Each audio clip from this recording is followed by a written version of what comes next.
Paano nga ba mababawasan ang tax ng legal? Hello everyone, I am Iza Estenopo and I am a certified public accountant.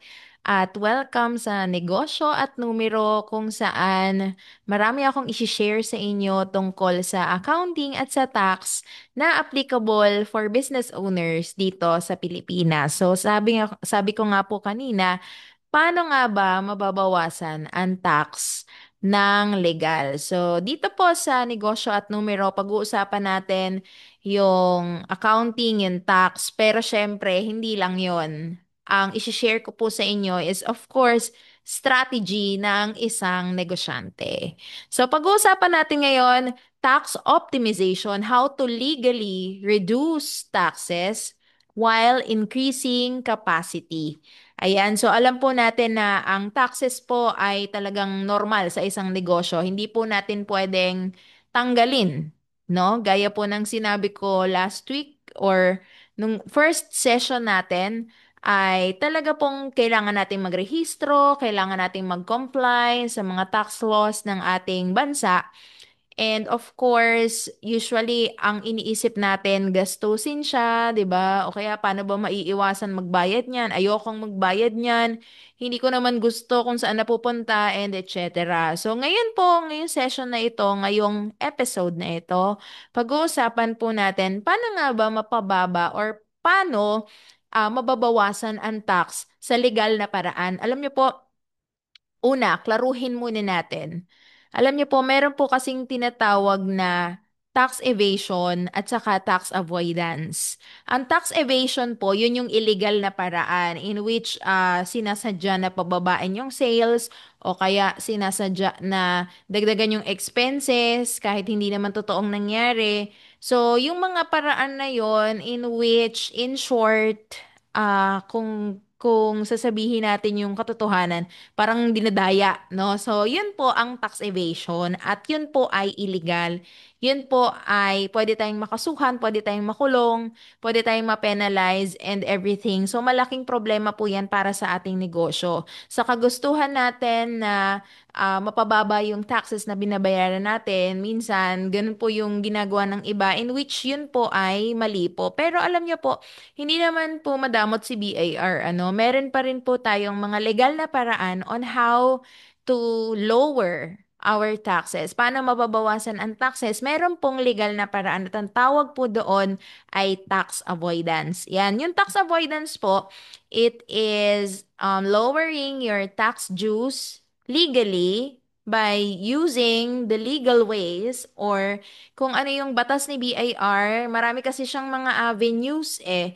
Like for example, sa income taxation ng individuals, pwede mong piliin yung itemized deduction or optional standard deduction. For example, so may dalawa kang avenue, pwedeng pagpilian and i-compute mo, depende sa line of business mo, depende sa business activity mo, kung ano yung mas nababagay sa'yo dun sa dalawang method na both ay pinapayagan ni BIR. Basta isa lang po dun yung gagamitin mo per year. So for example, wala kang karisi-resibo. Kunyari, ang business mo ay purely services, tapos payroll talaga or nagsa-subcontractor ka or talagang wala kang expenses, ikaw lang, for example, ikaw lang yung service provider or ikaw lang yung labor cost. So, syempre, yung skills, yung abilities na ginagamit mo dun sa service business mo, yon ang expenses mo in which wala kang resibo. Alangan naman resibuhan mo yung sarili mong business, di ba? So, ano ang pwede mong gawin? Pwede mong gamitin yung optional standard deduction in which hindi na po kailangan ng substantiation at pinapayagan ni BIR ang 40% na expenses automatically deducted para mag-arrive ka doon sa taxable income mo. So, alam mo po ba na yung mindset na meron tayo yung tax avoidance? Ayan, alam niyo po ba, pwede niyo po siyang i-convert into tax optimization. Ang tax optimization, ito po ay legal, ito po ay strategic at of course proactive. Alam niyo po ba yung mga available avenues ni BIR na legal na para mapababa ang ating taxes? Pwede niyo rin po yung gamitin to optimize your taxes or to optimize your business strategically.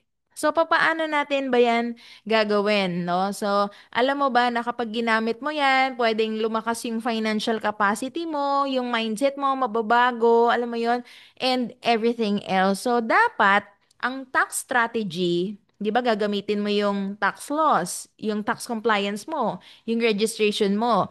Dapat ito laging nakaangkla sa goal ng negosyo mo. So, for example, ang goal mo ay lumaki ang brand. So, focus ka sa proper recording. Alam niyo po, bookkeeping, ito po ay napakahalaga sa isang business.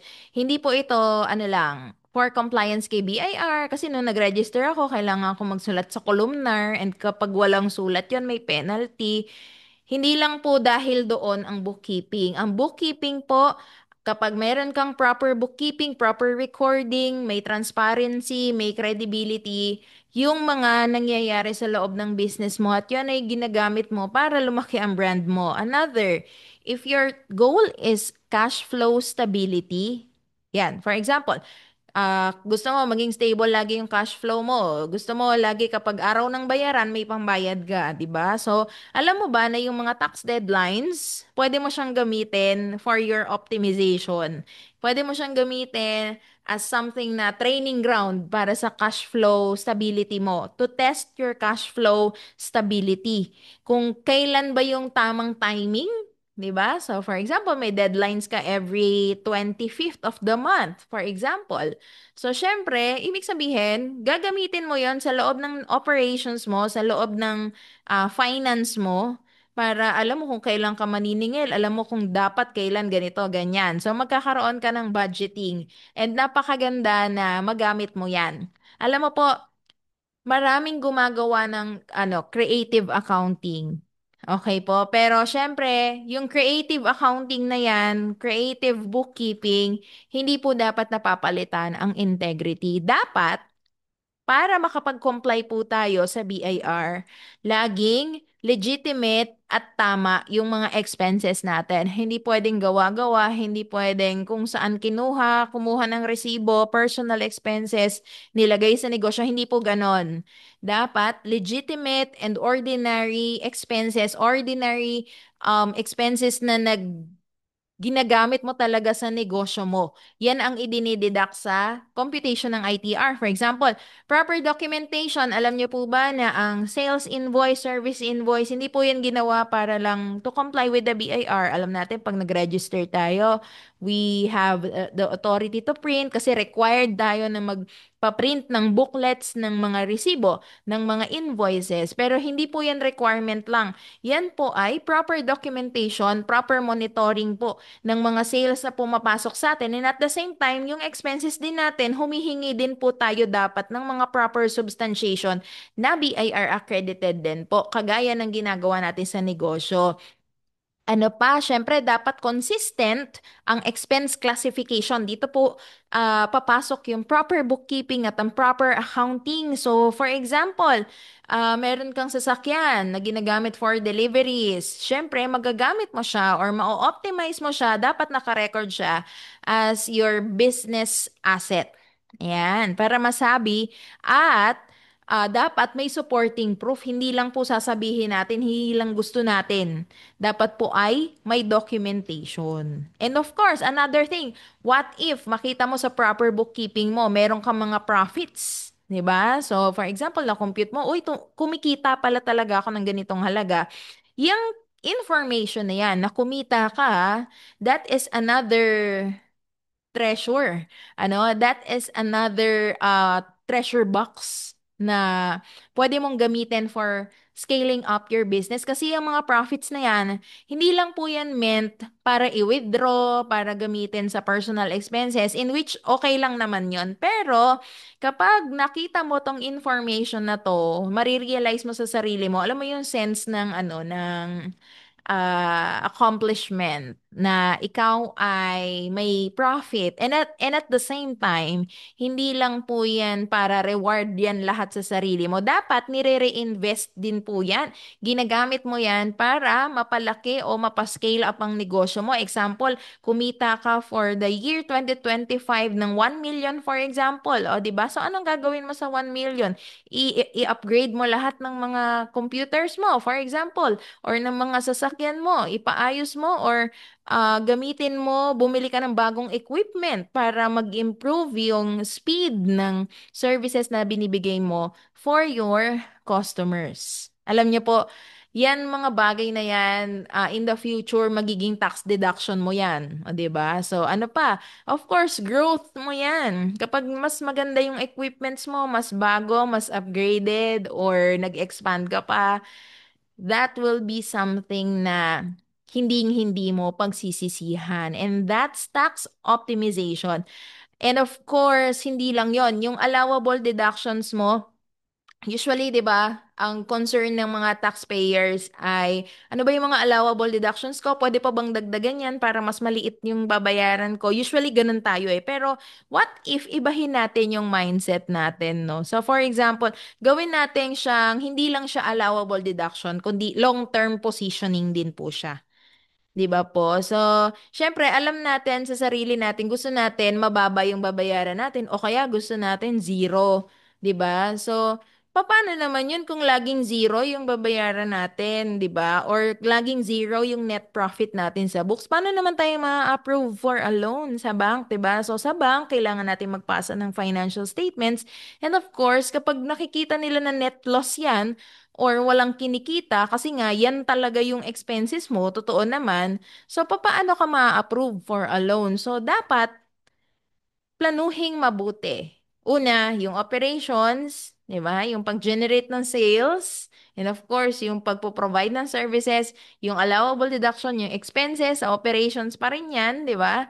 And then, yung mga bagay na yan, usually ginagamit natin, gusto natin sa tax natin, wala tayong babayaran. Pero alam mo ba na pwedeng-pwede mong magamit yan. Ito lamang po ay isa sa mga maigsing kwento ko lamang po at ah, nakakatuwa po na na-awaken po tayo dito sa mga ganitong information na yung tax registration natin, yung tax compliance natin, it is not just for compliance. We can use it as a strategy for our business. So, ano ang gagawin natin ngayon? So, pagbalakin natin or planuhin natin na gagawin natin in the future or for the next year, 2026 na po, in a few weeks, in a few days, 'di ba? So, pwede natin gawin for planning for 2026, paano ko magagamit ang taxes or ang tax compliance ko as something that I can use to optimize or as a strategy for growth. Yan. Growth strategy ba ang priority ko o puro zero tax or puro kabawasan yung habol ko? So, something to think about. Kapag naintindihan mo ang connection ng tax sa business strategy mo, hindi ka na matatakot tuwing filing season. Imagine that. If you have extra cash, 'di ba? For example, nagamit mo siya for cash flow or yung mga profits mo, 'di ba? Alam mo na ininvest mo and more cash flow pa po, more economic benefits ang papasok, 'di ba? So napakaganda na gamitin in our business. So alam niyo po, ang pinakamagandang tax strategy ay yung may direksyon. Kaya next time, yan po ang ating pag-uusapan sa ating mga susunod pa na sessions. I-follow nyo lang po ang aking podcast sessions. And of course, uploaded din po ito sa YouTube.